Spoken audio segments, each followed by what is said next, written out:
Hello everyone, this is Ashish. Welcome back to our podcast, and today we are going to again address a bunch of questions from you. It is difficult, but I do go through each and every comment. There used to be a time I used to reply to each and every comment too. Can't do that anymore, but I do read each and every, and if they're good ones, take a screenshot. You can see half of my laptop, but this is how it works, and then I save it. Also, I know if you have tried to DM me on Instagram, you probably did not get a response, but I do go through each and every one of them as well. So if you did not get a response, I might have perceived it as like you watched one video and thought that I should just talk to him directly, when the response was already explained some video or the other. So before you actually directly try to connect with me, I would suggest that put your question in the YouTube search bar and put talk 4712 at the end of it, and it probably will pop up, because I've made like over 500 videos in the past 5 years. But there are few questions. After going through like hundreds and hundreds of them, there are like dozens of questions which I've never talked about, and I think that it should be talked about, and those are the ones that would be covered in our podcast. I have few ideas about few things that I would like to add to this podcast, but it's a process of development of this whole structure. You can put your suggestions down in the comment section. As mentioned earlier, I am going to go through it sooner or later. Now, I'm going to just run through some of the questions on the screen, as you can see right now, which I would like to cover. But questions are just like catalyst. It just helps us start a conversation, and at the end of the day you get a title of this podcast, which is what it ends up turning into, and we don't know. And that's also the beauty of the podcast. Kind of a reason to start doing it live, I guess, but it becomes such a mess in the comment section. I've tried that few times, but anyways, so let's go through the top one first, because I don't know how YouTube works, because it does not depend on the number of likes that comment gets, but it does seem like it is popular. That's why it is on the top, and it might have something to do with the dislike button, which I never got how it works. I believe the creators do have access to how many dislikes you got. I've never seen that. If you have the access, that's super hidden.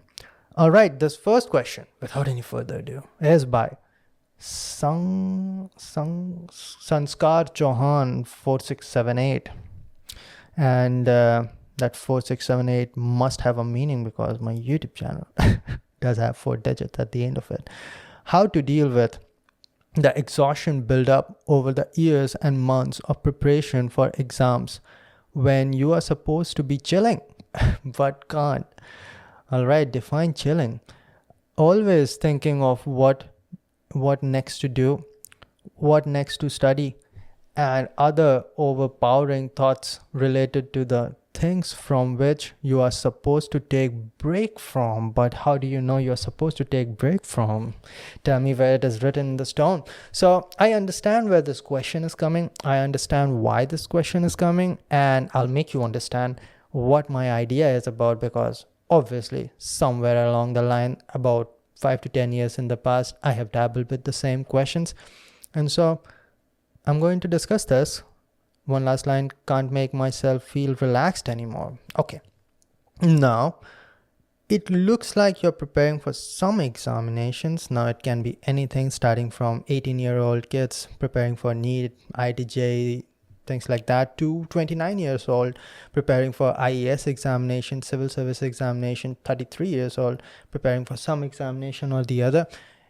It is basically applicable for everyone, or even if you're not preparing for examinations. Well, the last time I prepared for examinations, it was 2018, and as you can see, it is like over 5 years ago, but I feel the same way. Like it never ends. And that is how I want to break down this question, because a lot of these questions are based on assumptions, which in turn are wrong.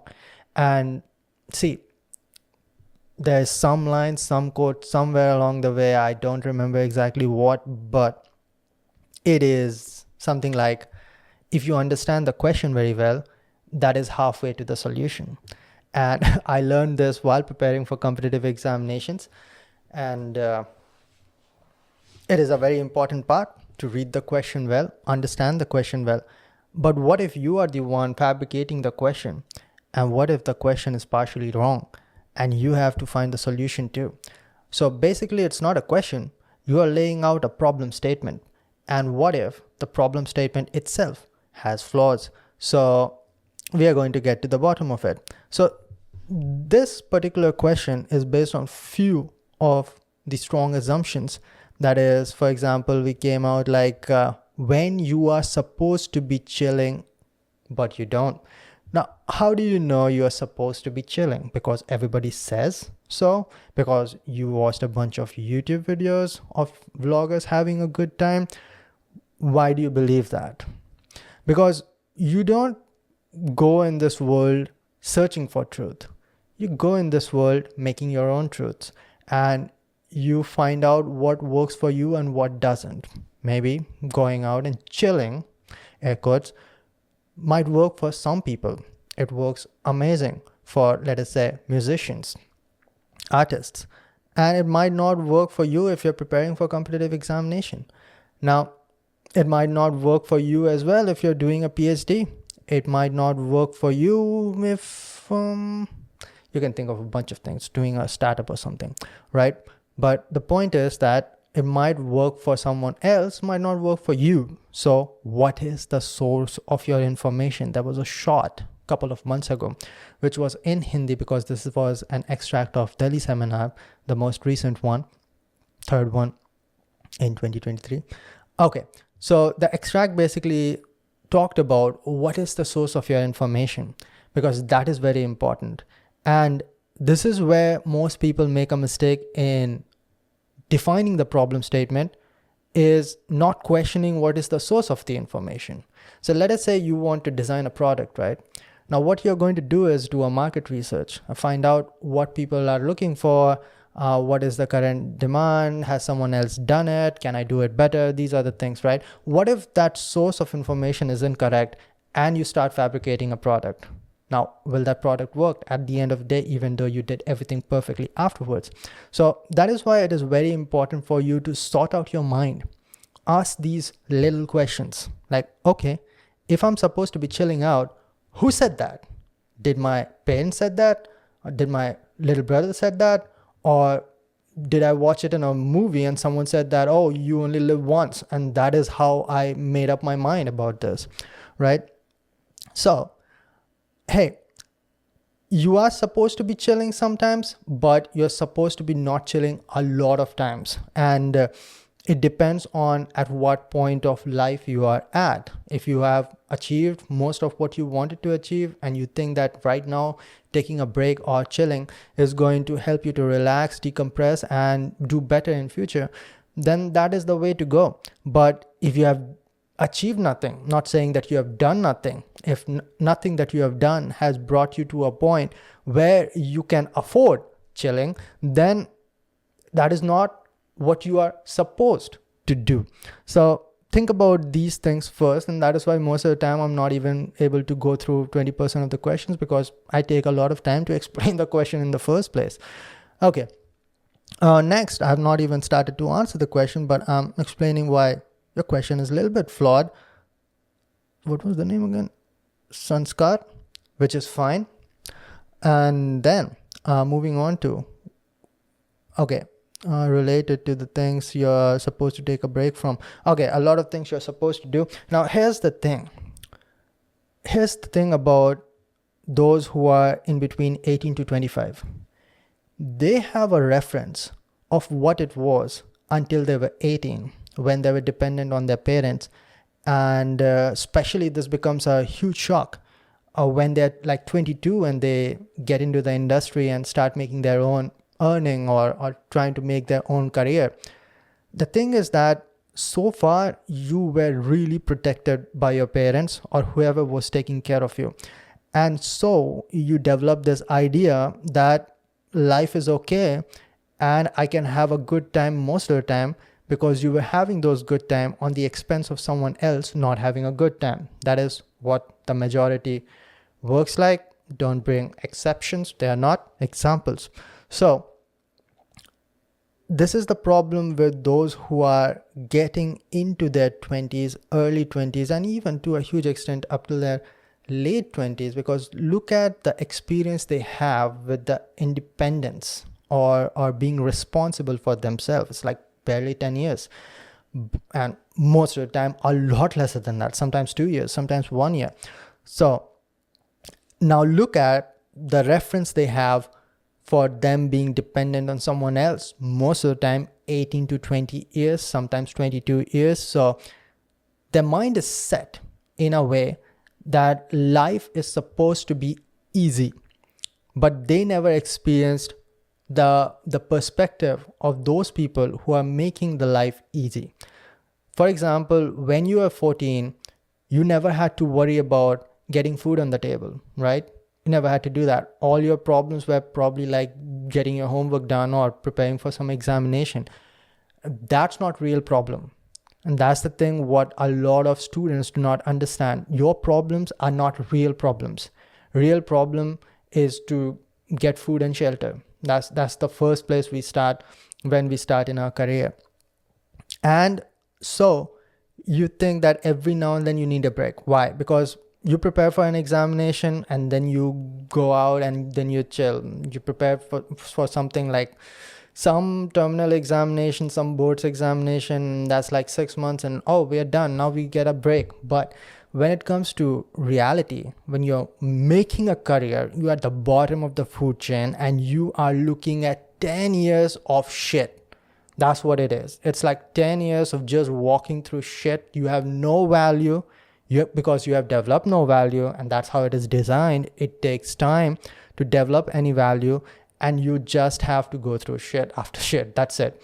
And that's how it is. What are you going to do about it? Like, think about it. Why are you going to be able to afford relaxing? Now, please do not misunderstand. I'm not saying that you should take 0 breaks throughout like 10 years or something. That's not my point, but I'm trying to explain what you are missing out. And I understand this because I've gone through the same things. And as I mature more and more, I'm still like just hitting 30, but I've seen more than at least the person from which the question is coming. I prepared for competitive examinations 3 years. That's 3 attempts, 2016, 17, and 18. And I prepared 2 years before that. So we are talking about somewhere 5 to 6 years. So I understand where it is coming from. And I used to blame a lot on what's going on. And this is the situation. This is bad. And my luck is bad. And this always happens to me. And everybody does that. But that's coming from a person who's too young to understand that most of the life is going to go like this. And that's completely okay. You are supposed to learn how to have fun with that. And you're supposed to cherish struggle, right? Because that's what's going to give you like real experiences. Now, I also heard someone say that in the comment section, which is now when I think of it, it's not really heard. I read. So I read that someone was saying that, hey, you sacrificed so much throughout your college and then in BARC training school and you never had fun. I have so many experiences with friends and I had fun. Yeah, that's one form of experience, my brother. But there are other form of experiences when you're like backed into the corner, you don't have money in your pocket, you can't pay rent, and then you figure it out. And then you play and you end up on top. So that's also one kind of experience. And that's like one of the whole story set for the book that I wrote. So think about that. Like, I have enough experiences to write a book about it. And it's fine either way. Like, I've had those experiences with the friends too. That's fine. That's pretty memorable too.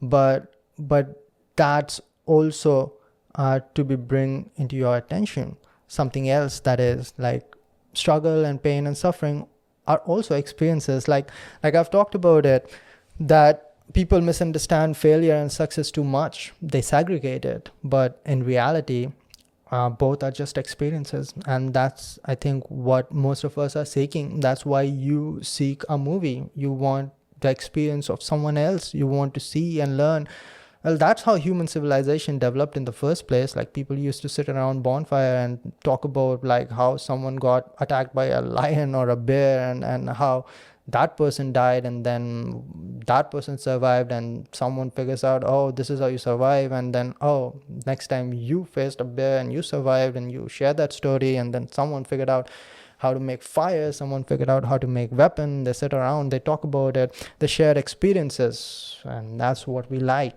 right? So what you are ultimately seeking are experiences, and that cannot be denied that a lot of them comes from struggle. I can't say much about Bollywood movies because most of the time they are very unrealistic, and the realistic and good movies are often brushed under the rug. But a lot of movies that you might have liked, like for example, one of my most favorite Bollywood movie is on MS Dhoni, right?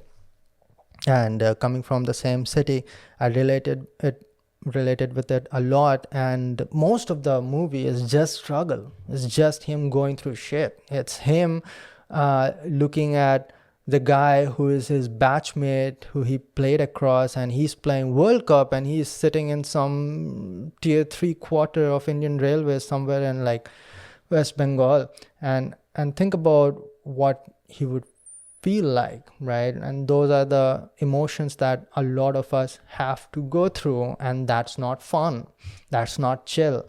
But ultimately you may be related with that movie because, well, you face those things too, and nobody can escape that. Nobody. No, money can't make you escape that too. Even if you're born with wealth, you can't escape struggle. You'll be struggling some way or the other.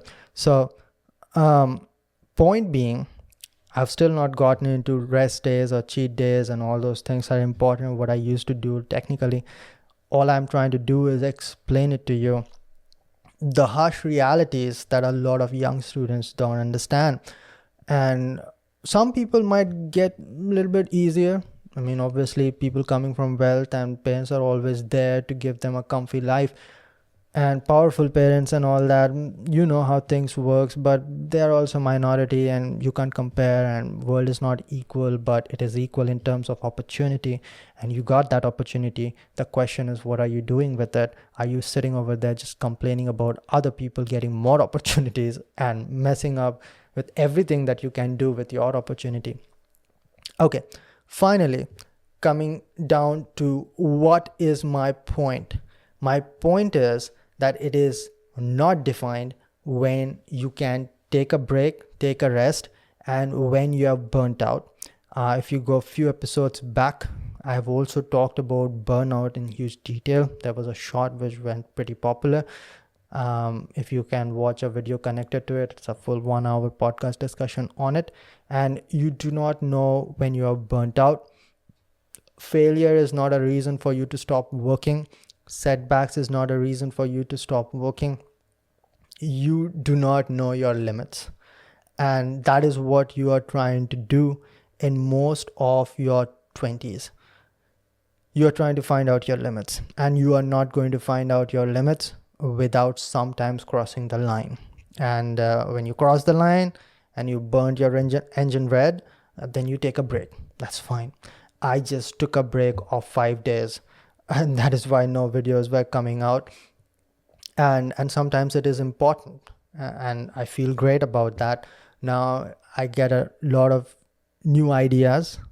The mindset sometimes needs to take a break too, because sometimes you're just running, right? You're just running, and you never pay attention that you're running in the wrong direction. But here's the thing. What is the right direction? Sometimes it is important for you to just be running, and sometimes it is important for you to take a break. I probably took a break after maybe freaking 3 years, or maybe even after 10 years or something. I don't remember when was the last time I just took a break, but I did in the past like 3 to 4 days. I'm pretty sure it wasn't even 5 days, because I went to gym on Monday, and this is Saturday. I'm okay with it. This is the end. I just worked out before this podcast, and I'm working right now, and that's what I realized, that if you completely like decompress sometimes, you can think, oh, all the things that I made a mistake. Because see, again, this is what you need to understand about success and failure. Even if you're hyper successful, there are things that you made a mistake in. And I'm not saying I'm hyper successful by any means, but even if you are in an okay position, you made a lot of mistakes. And sometimes people don't look at that. And sometimes people do the same when they fail. They don't look at the things that they did right. So it is important for you to analyze sometimes, okay? And that is most of the time little bit later than you think. That's the problem. So do this, monitor yourself. Okay, now we are talking about techniques and something that you can actually physically apply in your day-to-day basis. So monitor, like let us say if you are preparing for a competitive examination, you're studying every day. Now, how much hours are you putting in and how much results are you getting out? Now, what I used to do when I was preparing for competitive examination, it was super simple. I'm solving numericals every day, and there's a count of numericals, right? Like I solved this many numericals today, and it's very easy to count how many hours you did. I used to use an app. I'm pretty sure it's dead now, but the app used to just count my hours, and I used to take like breaks every 30 minutes or so, 5-minute breaks, get back to it. Then after 2 hours, take like a 20-minute break and then get back to it. And it would not count the breaks. I would just count the effective hours you're putting in studying. And then I can easily, like at that time, my target was 200 to 300 numericals. And you see, sometimes you're just doing better. Keep going. And one time you just crash and it starts going down, and that's fine. That's the time maybe you take a break. But to be completely honest, when I was preparing for competitive examinations, I never took a giant break. Now, even before I started preparing for competitive examinations, I was like working very hard towards my CGPA ever since like 2012 when I got into college. I like abandoned every kind of social events that came across my way, to the point that now I'm not even invited anymore, and barely much interaction with friends. And that's the position I was in. Like I was not in a good college and the future did not look too bright. So what am I going to do now? So that's the thing. Like a lot of people are in a fortunate position, those people who are not exactly pointing out to him, but this is like a general question.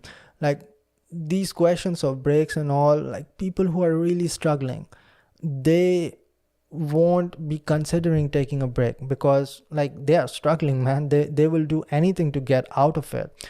And like, for example, if you are really in a position where you won't be able to pay your rent for more than 2 months, let us say you do not have a job, what are you going to do? Are you going to think at that point, oh man, I'm burnt out, man, can I take a break? And the answer will be like, oh, take a break. You might have to lose sleep for a couple of days, man. Otherwise, you're going to be kicked out. And similar things happened to me, like right after I left my job in 2020, and the COVID pandemic hits. And then like somewhere around like September and all, other calamities happen, and I'm in a position that I'm having like $12,000 $12,000, I would be so fortunate, 12,000 rupees in my bank account, and my rent is 12,500. And even that 12,000 rupees was from the course that I had recently started, Art of Speaking. And it was from like, oh, you have to do work for this, it is just advance payment. And I had to start batches. I think first batch was in October 2020. And I was like, oh, I need to do something to get some funding over here. And I worked. That's what I did. And like I worked towards like getting sponsors at that time. And obviously, I can't say that, oh, I worked so hard for like 5 years and then I finally got into Indian Space Research Organization. Then I worked over there to maintain my podcast and writing on the side, and then I left when I could have just stayed over there and chilled, and then COVID pandemic happens, man. Why does this happen only to me? Meanwhile, COVID pandemic happening to the rest of the world as well. And then I have to struggle and all these things going on, which is not good. And then I'm at the bottom over here, not being able to pay my rent. I need a break, man. I need to chill.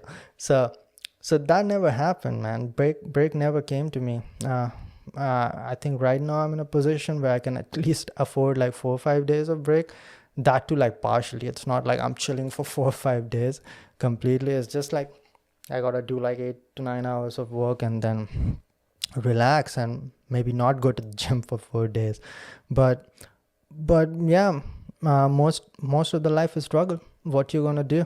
And if it is not struggle, then you're gonna be struggling mentally that you're not doing your best. It's always a balance. So I just want you to understand that it is going to be more difficult than you thought.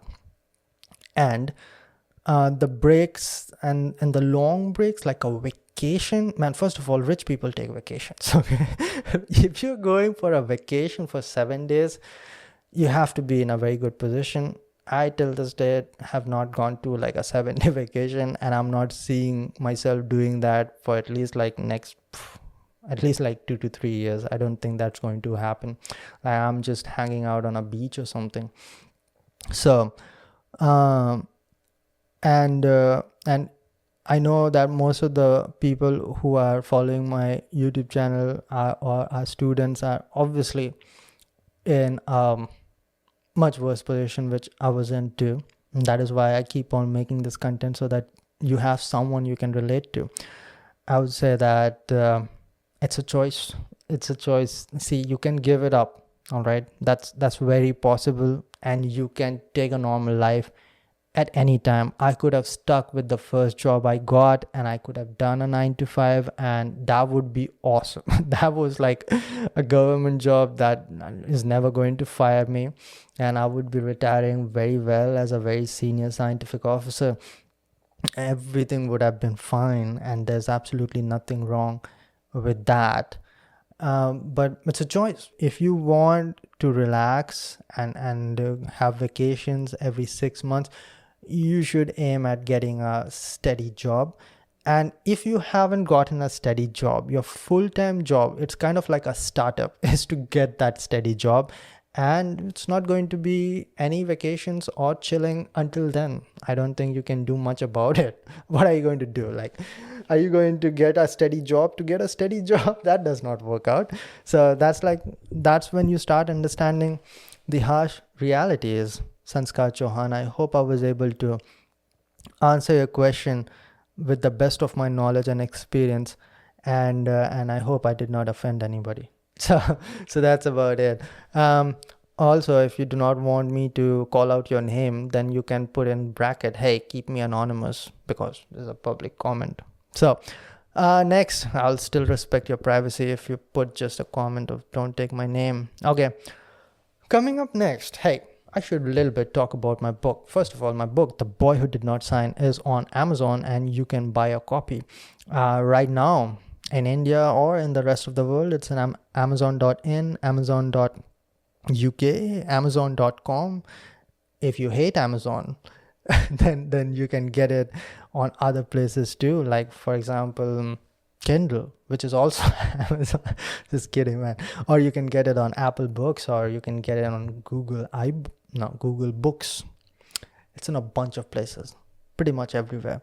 But I need to talk about it sometimes, because it's just a book that I worked on for 5 years, and it was tough, man, and put a lot of hours in it. This was like my top priority for 5 years. Get up every morning, write for 4 to 5 hours, and I want people to read it. And if you're on a budget, then you can also go for an ebook version, like I said, which is like freaking 1/3 the price, but I get equal amount of share. So it's doesn't make much difference to me, but it might make a difference to your physical touch. So depends on you. Moving on. Now, we have been talking for half an hour, man. You can't hate on me for not plugging my book for half an hour of the podcast. Come on, man. Most people do it in the first second of the video. Okay. Now, I do not know if I have time for other questions as expected. I will be, however, going through one of the DMs, and I was talking to this guy called Sanket, and he read my book. He reached me out, and he also mentioned me on one of his stories, which is great. Anyways, I will just screen record, keeping this guy anonymous, because unlike a public comment, this is a personal DM, but we can talk about the content. He says, should I even bother to prepare for BARC after reading about your horrific experiences?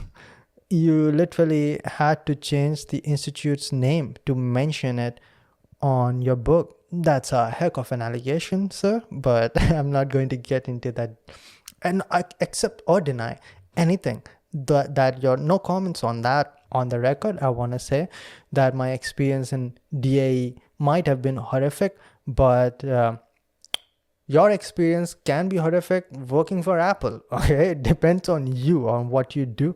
There are a lot of very satisfied employees in Department of Atomic Energy, and okay,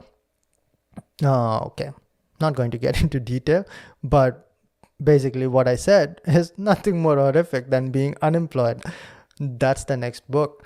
So yeah, I mean, this is not only with BARC. A lot of people have asked these questions about ISRO too, that, oh, is it even worth it to prepare for ISRO, bro? But here's the thing, do you have a job? Most of the people don't even have a job. This guy doesn't have a job. Okay, no knock on Sanket with a hidden identity, but there can be hundreds of Sanket in this world. And what I was saying was that, yeah, get a job, man. If you don't have a job, like that was exactly my situation before I got into BARC training school, that I don't have a job. Do I want to be in Indian Space Research Organization? Yes, sir. Did I qualify it? No. I failed in the written test that happened on 7th May 2017. So I shuttered my mouth and prepared for the next best job that I could get. If I failed in BARC written test, or God forbid, the interview, I would have gone for some other job, because I need a job to pay the bills. It's fairly simple. So yeah, it's totally worth it if you just are in the need of a job. Get a job, you can get a better job next, and you can move your way up. But yeah, these things I don't like much. I can't hate on this guy. This guy like took his time to read my entire book, but it's also very important to smack him in the head sometimes, to let him know where he's wrong. It's actually my responsibility sometimes. Not literally smacking, but figuratively. Now, coming back to the point. Sometimes people ask these questions because they want to justify why they should not do it. They want to make themselves feel better, sleep better at night, and fall asleep quicker at night, because now they are like, oh, I don't want it anyways. Right? You do want it. You do want to work for Indian Space Research Organization. You do want to make rockets for a living. Some of you do. And I'm talking exactly to you. If you do, that's what you want. And right now, you're not doing that. Later on, if you leave it after working over there, it doesn't make a difference, because you already did it. You did what you wanted to do. And so you're cool and you can move on. If I never worked in ISRO, I would have lived for the rest of my life thinking what my life would have been if I worked in ISRO. Do you get the difference? Right now, I have that reference. I'm not going to live with a regret. Oh, I could have worked over there and my life could have been different. And more importantly, even if I couldn't, I would have at least have one thing to say: I at least did my best. It was just not designed to be. It was just not possible. What do you want me to do? Right? But like leaving without even trying, that doesn't make sense. I'm extremely happy and also very fortunate that at least I got a job in Department of Atomic Energy, a very prestigious one too, where I was able to put in time to actually move forward in the direction that I wanted to. And it was a great experience. It was an experience of nuclear science and engineering. Man, I'm going to cry about that. Is that horrific? Hell no. I love nuclear science and engineering. I did not before I got in over there. Now I do. It is really a good, cool science. And I got to experience that. What are you talking about? No, it's not the organization. It's not the institute. Sometimes you're in just bad zone. You might be in the best job of this world and you're just in a horrific relationship. So your life is horrific. Doesn't mean that institution or organization is horrific. You make your own life, not the organizations or the institutions that you work in. And this is not just to play freaking politically correct. It's reality. That's how it works. These are just giant machines. So how can they make your life miserable? So that's with that out of the way. The thing that I said to him is that his next set of questions came like, I'm thinking of M.Tech. Is that worth it for core branches? I'm pursuing chemical engineering last semester. See, here's the thing.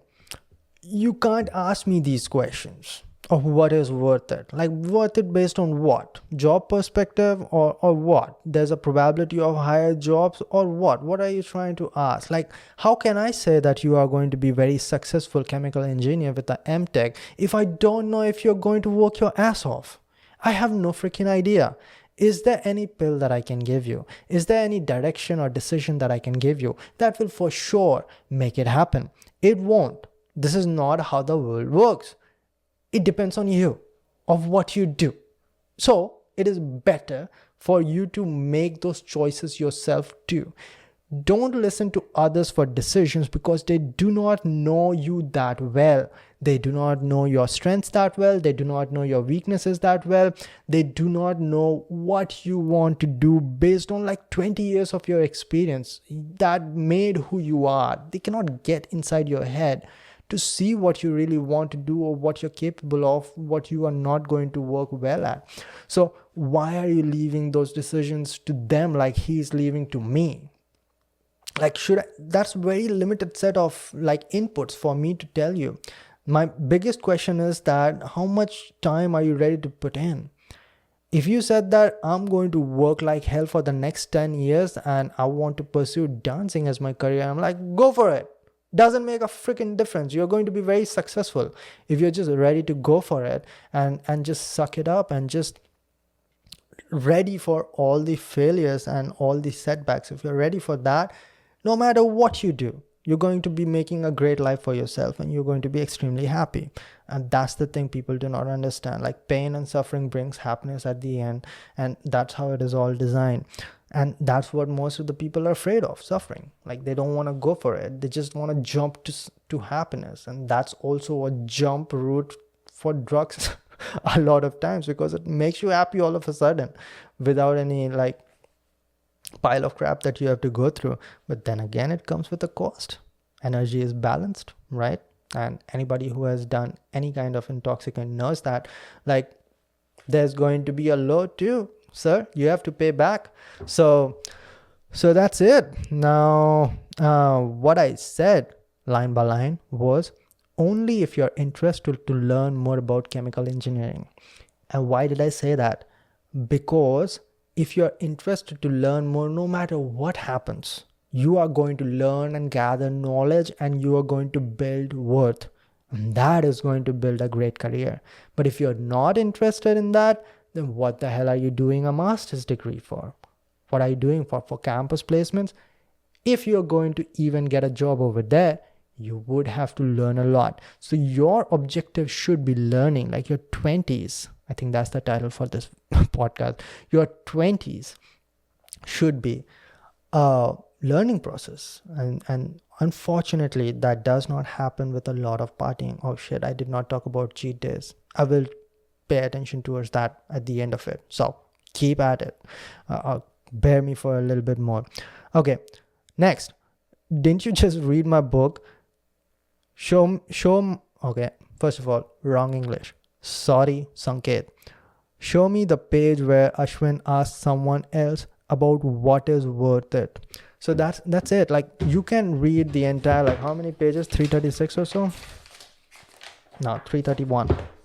You can read the entire book and you will not see a single moment where Ashwin Taksh is asking, like, what should I do with my career, to anybody. Like, there's a point where he has, like, he's not getting into ISRO, his job currently is at risk, he's being thrown out right now, he's going to be unemployed very soon, he does not have any income right now, it's going to be happening very soon too, and he doesn't ask anybody like what I should do. He's like, oh, here's the list of 10 things that I can do, and let's see which one can actually work out, which one I can. He's doing like a SWOT analysis.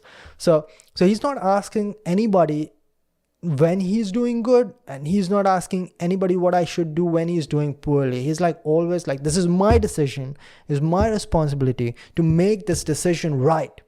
That's what you're sleeping on when you have read this book, The Boy Who Did Not Sign. You are not looking at what he's doing.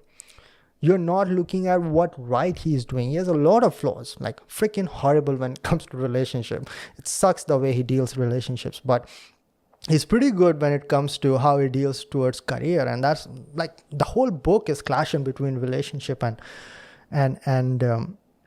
career, but he's doing the other thing pretty well, and it's mostly because he takes decisions. He doesn't take right decisions. That's a problem with a lot of people. Most people want to take right decision and they delay taking decisions way too much. This guy takes decisions and then works extremely hard to make that decision right. Like, the output of that decision should be right. And that's what most people do not understand about decision making. It's not what you do at the decision. Yeah, little bit of analysis, little bit of thinking, and you can see that in this book too.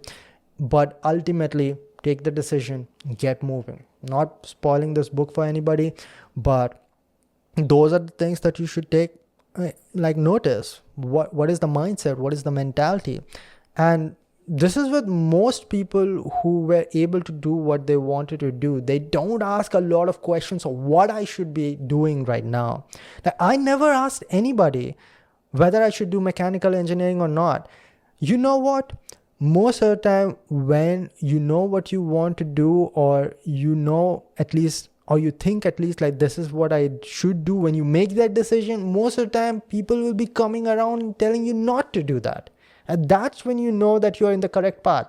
People around gathering like, hey, don't do it. And you're like, oh, you don't have the experiences that I have. You don't know my strengths and weaknesses. How do you know what I should be doing and what I should not be doing?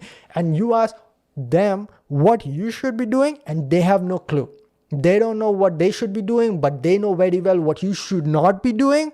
Somehow that makes zero sense, but makes total sense to most people. And they all listen to other people, and other people listen to other people, and nobody listens to what they want to do. So pick anything, okay? Based on my experiences, based on my strengths and weaknesses, this is what I think. You are never going to be, this is what I know. This is what I know what's going to happen. You're always going to be, this is what I think. And whatever you think, okay, do that, and then adapt and move along the way to make it right. Like, that's the major challenge, that you have to, like, be water, man. Line from Bruce Lee. Okay, just move around the hurdles, dude. That's it. Okay, don't ask me. Okay, we are still at my response. Yeah, that's it. Don't ask me what to pick and choose based on numbers, statistics, and job opportunities. Pursue the career you believe you're okay, wrong English by my part. I did not read it, but pursue the career you think you would enjoy. Whatever you choose, it will be difficult and will involve a lot of sacrifices. So never ask, like, especially never ask a random person with a 25k follower on Instagram what I should do. Dude, if that person gives you the answer, that's probably what you should not be doing.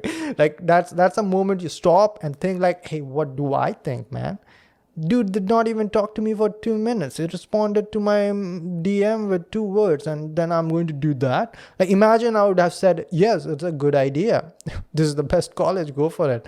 And then he's like, oh, I'll go for it. And then he never works after, and then horrible results. And I never solved any problem over there. So my responsibility is not to tell you what to do and what not to do. My responsibility is to teach you how to think, and so that you freaking catch your own fishes, man. I'm not going to give you fishes to eat. I'm going to teach you how to catch fishes. Simple as that. But the guy is like, okay, that makes sense. I'll work harder, and I'm preparing for GATE exam for the one last time, and that is what I'm happy with. That is really what I'm happy with. This guy wrote very little amount of words, but that's mostly what I talk about. Hey man, give GATE one shot, quit that if it does not work out, give a very hard shot. Competitive examinations in general works the same way, and most likely he is able to understand that so well is because dude read my book. Okay, if you read my book too, thank you, and you should drop a review on Amazon, because that helps first time authors. It really does. And I would read your DM too. No, I'll read your DM otherwise too. But I'm bad at that. I'm bad at marketing my book. It's a freaking marvel of a golden book. I never marketed it that well, but it still sold thousands of copies, so that's fine. All right, sir. Okay, we have to talk about cheat days. So real quick, this is how I used to do cheat days throughout my life. Throughout my life post when I was 18, and it has been like 12 years of, I'm turning 30 by the way, like in 2 days. So there's going to be a video for that too. What are the major lessons I learned? But anyways, coming back to that one. So it's like 12 years of tried and tested.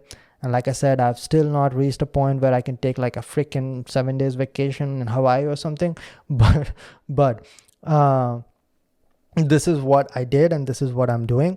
I would take like 1 day of a mild day where I would be just studying or working or writing or whatever I'm doing at that point. I would do that only for like 5 to 6 hours. Then I would chill out for 2 to 3 hours, probably watch a movie. Okay, the only thing different with what I did in the past 4 days for the first time in my life is that I've been doing that for 4 to 5 days straight. That's it. And that's what I call a freaking vacation at this point of my life.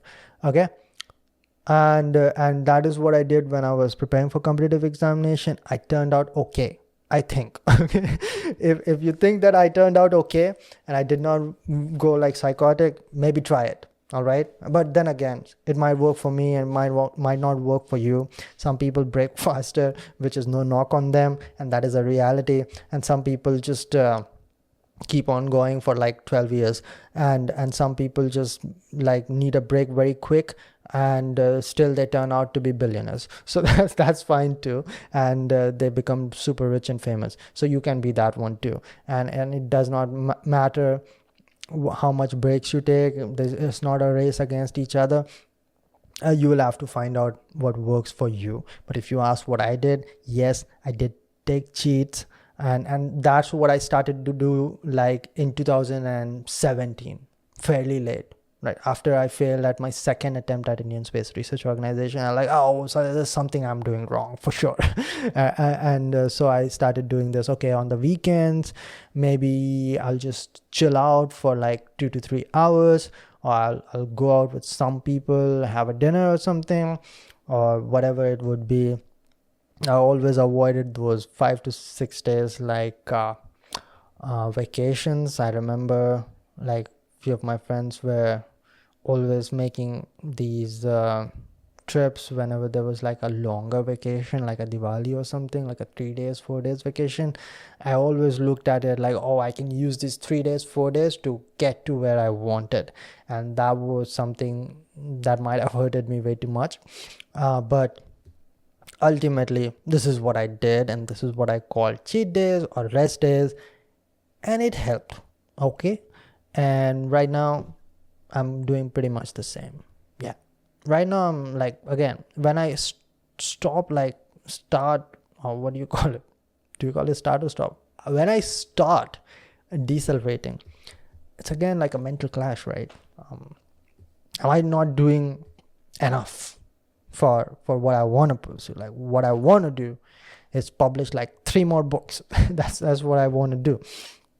And when you take some time off, you start thinking like, can I be putting time into that? Or if the next 3 books do not come out in like next 10 years, then will that be on my fault? And that's what you always battle with. But rest is extremely important for you to be thinking all right and being more creative. And above all, sleep is extremely important. And that's another thing which a lot of people sleep on, ironically. So for the past, since 2020, I guess, since I left ISRO, believe me, you might not believe me, but even when I was working in ISRO, I was not sleeping more than 6 hours at night, because like it was a struggle of a job with another thing going on, which was like my public speaking events and writing the book, and like ISRO job is hectic too. And I was not sleeping more than 6 hours. But after I left ISRO, I think that was my biggest achievement, that I started sleeping like 8 hours every night. And that's what I'm doing right now too. So don't sleep on sleep, man. Get your 7 to 8 hours of sleep. That's important.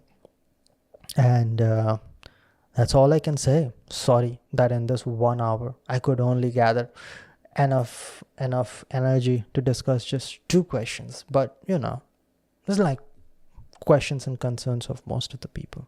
So that's about it. I'm going to end this video over here, and hope you liked it.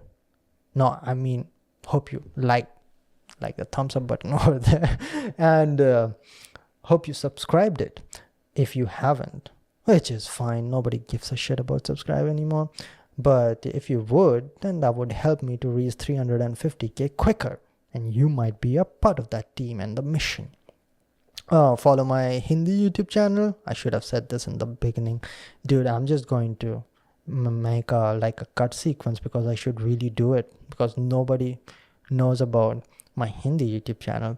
So if you speak, listen, and understand Hindi well, then there's a podcast in Hindi that comes regularly too. It's called the Momentum Podcast. If you did not know, this art podcast initially also started as a Momentum podcast. Then we bifurcated into Talk and Fire, Momentum, and art podcast, and then ultimately freaking made just 2 podcasts, one in Hindi and one in English. And the Hindi podcast has a Hindi channel, and it's at Ashish Talk Hindi. This is at Ashish Talk, and that channel is only named Ashish Ranjan Hindi. And I'll leave the link down in the description box, sir. And that's about it. I'm going to end this over here. See you all next time. Till then, bye.